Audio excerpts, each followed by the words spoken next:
আসসালামু আলাইকুম।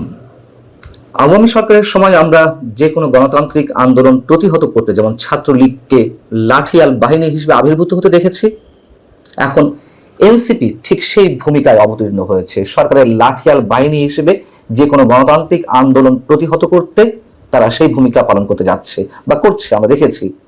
কোনো কোনো ক্ষেত্রে ছাত্রলীগের চেয়েও ভয়ঙ্কর রূপে তাদেরকে আবির্ভূত হতে দেখছি। যেমন আন্তর্জাতিক শক্তির স্বার্থ রক্ষায় সরকার বিভিন্ন ধরনের পদক্ষেপ নিতে যাচ্ছে এমন অভিযোগ রয়েছে, যেমন রাখাইনের উদ্দেশ্যে করিডোর দেওয়া কিংবা চট্টগ্রাম বন্দরের মতন বন্দর বিদেশিদের হাতে তুলে দেওয়া পরিচালনা করার নামে এসবের বিরুদ্ধে তো বিভিন্ন রাজনৈতিক দল প্রতিবাদ করছে, তাদের অবস্থান জানিয়েছে।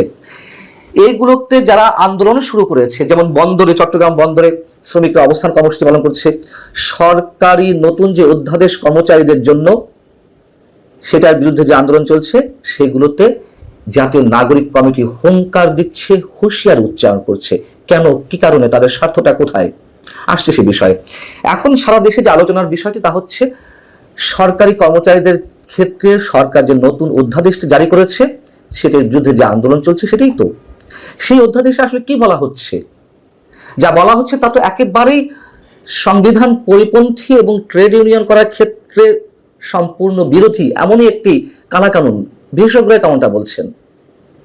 এই অধ্যাদেশে বলা হচ্ছে শৃঙ্খলা পরিপন্থী কোনো কাজ করলে, কাজে বাধা সৃষ্টি করলে, ছুটি ছাড়াই কর্মক্ষেত্রে অনুপস্থিত থাকলে কিংবা অন্য কাউকে অনুপস্থিত থাকতে উৎসাহিত করতে কিংবা কর্তব্য পালন না করার জন্য কেউ উস্কানি দিলে তাদেরকে চাকরিচ্যুত করার মতন বিধান যুক্ত করা হয়েছে। আত্মপক্ষ সমর্থনের তেমন একটা সুযোগ এখানে রাখা হয়নি। তিন ধরনের শাস্তির কথা এখানে বলা হচ্ছে, আপনারা নিশ্চয়ই এর মধ্যে জেনেছেন। একটা হচ্ছে সরাসরি বরখাস্ত করা যেতে পারে, অব্যাহতি দেওয়া যেতে পারে এবং পদাবনতি বা বেতন কাঠামো কমিয়ে আনা। এগুলোর ক্ষেত্রে কি বলা হচ্ছে? প্রথমে কারণ দর্শানোর নোটিশ দিতে হবে বা কর্তৃপক্ষ দেবে, তারপর 7 দিনের মধ্যে জবাব দিতে হবে, তারপরে আবারও তার বিরুদ্ধে শাস্তির জন্য কেন পদক্ষেপ নেওয়া হবে না যদি সন্তুষ্ট না হয়, তারপর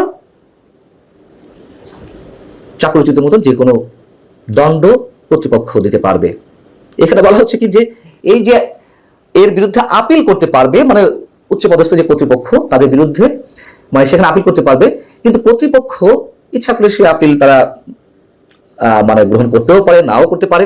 না করার সম্ভাবনা বেশি, মানে একচ্ছত্র আধিপত্য দিয়ে দেওয়া হচ্ছে তাদেরকে। আপিল করতে পারবে ঠিকই, তবে আবার রাষ্ট্রপতি যদি কোনো ধরনের আদেশ দিয়ে দেয় সেটির বিরুদ্ধে আর কোনো আপিল করা যাবে না। কেন এটি করা হচ্ছে? এই সময়ে বলা হচ্ছে যে কর্মকর্তা কর্মচারীরা যেভাবে লাগাম ছাড়া চলছেন, যখন তখন প্রশাসনকে অস্থির করার চেষ্টা করছেন, এটা কাম্য নয়। যারা অনিয়ম দুর্নীতি করার চিন্তা করবেন তারা সংশোধিত আইনে কিছুটা হলেও ভয় থাকবেন।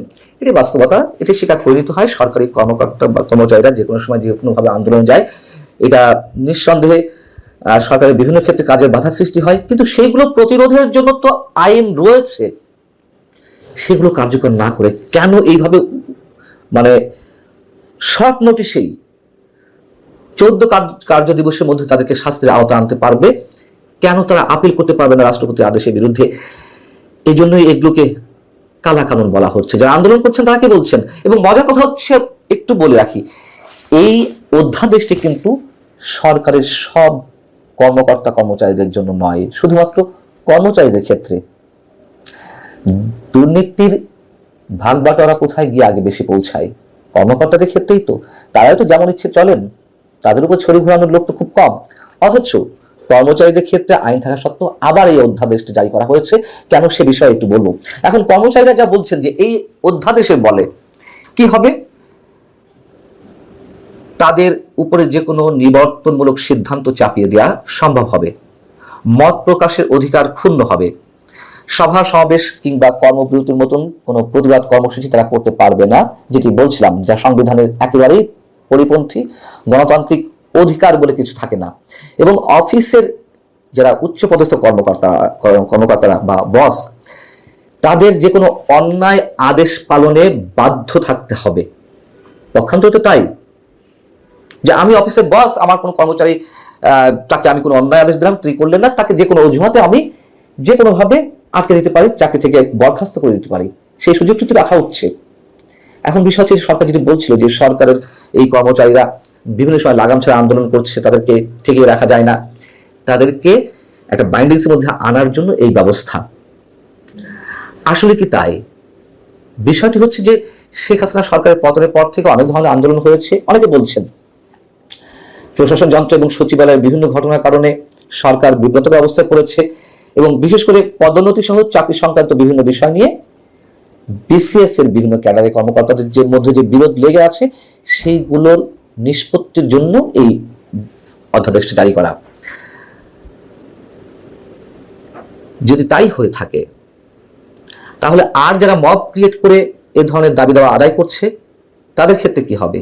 এবং জাতীয় নাগরিক পার্টি তো সরকারের কোনো ফর্মাল বাহিনী নয়। আগে বলা হতো যে পুলিশ নেই, বিভিন্ন ক্ষেত্রে আমরা দেখেছি জাতীয় নাগরিক কমিটির এখনকার যে নেতারা, তারা আগে বৈষম্য বিরোধী আন্দোলনের ব্যানারে নেমেছে, বিভিন্ন সময় তারা বিভিন্ন আন্দোলনে বাম হাত ঢুকিয়েছে, ঝাঁপিয়ে পড়েছে, সংঘর্ষ হয়েছে। তখন তো তাদের পক্ষে তাও একটা যুক্তি ছিল, ছাত্ররা করছে। এখন তো আর ছাত্র নেই, এখন তো একটা রাজনৈতিক দল। কিংস পার্টি তো আর এমনি এমনি বলা হয় না। তো কি করছে জাতীয় নাগরিক পার্টি? তারা কি বলে হুঁশিয়ারি হুঙ্কার ছাড়ছে? যেমন হান্নান মাসুদ, জাতীয় নাগরিক কমিটির নেতা, জ্যেষ্ঠ মুখ্য সমন্বয়ক, তিনি বলছেন আজ সচিবালয়, এনবিআর এবং পোর্টে মানে বন্দরে যারা স্ট্রাইক করছেন তাদের বলছি বিপ্লব ওখানেও হবে। এটা কোন ধরনের হুঁশিয়ারি, কোন ধরনের হুঙ্কার? হাসনাত আব্দুল্লাহ তিনি কি বলছেন? বাংলাদেশের লাখ লাখ হাসনাত আব্দুল্লাহ আছেন। এই হাসনাত আব্দুল্লাহ বেঁচে থাকতে এই সংস্কার কার্যক্রমে যদি বাধা আসে, সেটি কঠোর হাতে জনগণকে সঙ্গে নিয়ে প্রতিরোধ করা হবে। আপনারা এটি ভাববেন না যে আপনাদের বিকল্প নাই, সরকারকে যদি জিম্মি করেন সেটার পরিস্থিতি ভালো হবে না। তার এই কথাগুলোর মধ্যে সব লুকিয়ে আছে। এক নম্বর হচ্ছে, তারা যদি প্রথমে বলছিলাম যে কোনো কোনো ক্ষেত্রে ছাত্রলীগের যে রূপ ছিল তার চেয়ে ভয়ঙ্কর রূপে আবির্ভূত হয়েছেন। বন্দরে যারা অবস্থান কর্মসূচি করছেন তারা তো শান্তিপূর্ণ অবস্থান কর্মসূচি করছেন, তাদের উপরে ঝাঁপিয়ে পড়তে হবে কেন? সচিবালয়ে যারা আন্দোলন করছেন তাদের সঙ্গে তো আলোচনার পথ একেবারে নেই বললেই চলে। সরকারের সংশ্লিষ্ট কর্তৃপক্ষের সঙ্গে তারা আন্দোলন করছে, তাদের সাথে তারা বসবে। এখানে এনসিপি কেন বাহাত ঢুকাবে? এবং হাসান আব্দুল্লাহ বারবার বলে আসছেন গত 2-3 ধরে যে ভাববেন না আপনাদের বিকল্প নেই, বিকল্প খুঁজে নিতে আমরা পারি। কি বিকল্প? আরেক নেতা জাতীয় নাগরিক পার্টির, তিনি আবার ফেসবুকে স্ট্যাটাস দিয়েছেন যারা এই আন্দোলন করছে তাদের এই অধ্যাদেশের মাধ্যমেই বরখাস্ত করে নতুন লোকজন নিয়োগ দেওয়া হবে বা নিয়োগ দেওয়ার জন্য আবেদন জানাচ্ছে। কাদের নিয়োগ দেওয়া হবে? কোত্থেকে নিয়োগ দেওয়া হবে? কিভাবে নিয়োগ দেওয়া হবে? সেগুলোর তো কোনো প্রশ্ন আমরা তুললেও উত্তরগুলো খুঁজে পাই না। এবং এতদিন আমি তো বলে আসছিলাম যে করিডোরের ক্ষেত্রে সবাই কথা বলছে, সবাই, কেউ বলিষ্ঠ কণ্ঠে, কেউ চাপা কণ্ঠে, কেউ নরম সুরে বলছে। তো অন্তত দেশের স্বার্থে না বললে, কথাগুলো না বললে তারা প্রশ্নবিদ্ধ হবেন, এই কথাটুকু অন্তত তারা বুঝতে পারছেন, যারা চাপা স্বরেও বলছেন, ক্ষীণ কণ্ঠে বলছেন। কিন্তু এনসিপি জাতীয় নাগরিক পার্টির নেতারা এখনো পর্যন্ত একটা মানুষও করিডোরের বিরুদ্ধে বলেনি। বন্দর বিষয়ে এখন তারা তো সরাসরি সরকারের পক্ষে নেমেছে, যেটার বিরুদ্ধে পুরো সাধারণ মানুষ অবস্থান নিয়েছে যে বিদেশিদের হাতে বন্দর তুলে দেওয়া যাবে না। বন্দর যেভাবে পরিচালিত হচ্ছে দেশীয় প্রতিষ্ঠান দিয়েই লাভজনক, যথেষ্ট লাভজনক অবস্থা রয়েছে। সবচেয়ে বড় কথা, এই অনির্বাচিত সরকার এ ধরনের সিদ্ধান্ত নেবে কেন? কিন্তু তাদের সেই সব সিদ্ধান্তে এনসিপি এখন প্রকাশ্যে নেমেছে। এই জন্যই বলছিলাম যে ছাত্রলীগের চেয়ে ভয়ঙ্কর রূপে তারা আবির্ভূত হয়েছে। এগুলো করে তো কোনো সরকার দীর্ঘদিন ক্ষমতায় টিকে থাকতে পারেনি।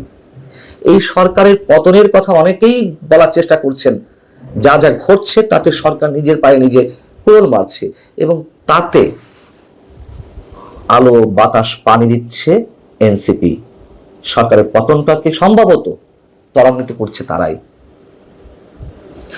আল্লাহ হাফিজ, ভালো থাকুন সবাই।